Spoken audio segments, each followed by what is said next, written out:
दिनांक 23 एप्रिल 2024 रोजी शिवशक्ती मारुतीधाम 51 फूट उंच मोठा मारुती येवला मनमाड रोड धानोरे येथे प्रमुख उपस्थितीत श्री महंत गोपालगिरी महाराज ऋषिकेश यांच्या उपस्थितीत होम हवन तसेच कीर्तनाच्या कार्यक्रमाचे आयोजन करण्यात आले होते।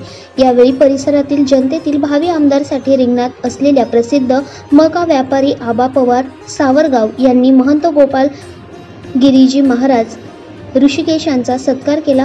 यावेळी भक्तगण मोठ्या संख्येने उपस्थित होते। तसेच येवला शहरातील रोकडू हनुमान मंदिर तसेच वल्लभनगर येथील हनुमान मंदिर व श्री सिद्धेश्वर हनुमान मंदिर मधली गल्ली महाराष्ट्रातील एकमेव मंदिर हनुमान व गणपती मंदिर असे एकत्र असलेले जय हनुमान मंदिर बालेश्वरी मंदिर समोरील जय भुलेश्वर मंदिर तसेच जबरेश्वर कुंट हनुमान मंदिर फत्ते बुरुज नाका हनुमान मंदिर हुडको येथील दत्त मंदिर समोरील हनुमान मंदिर वडगाव येथील हनुमान मंदिर भाडगाव देवस्थान तसेच थळकर वस्ती येथील हनुमान मंदिर दक्षिणमुखी हनुमान मंदिर लक्कडकोट विंचूर चौफुली दर्शनासाठी भाविकांची मोठी गर्दी तसेच ठिकठिकाणी महाप्रसादाचे आयोजन करण्यात आले होते।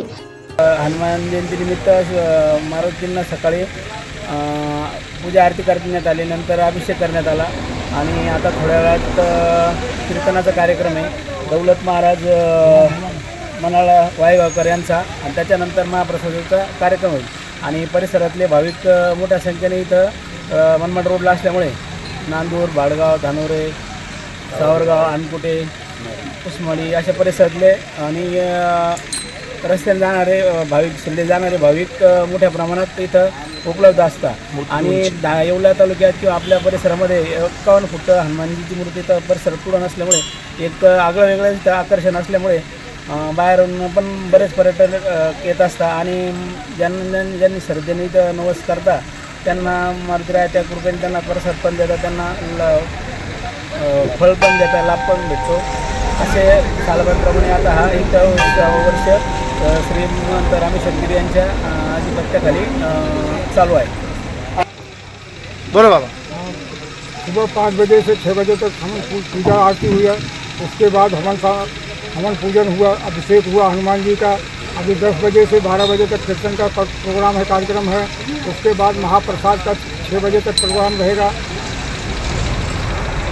सभी भक्तों को हनुमान जयंती का हार्दिक अभिनंदन है।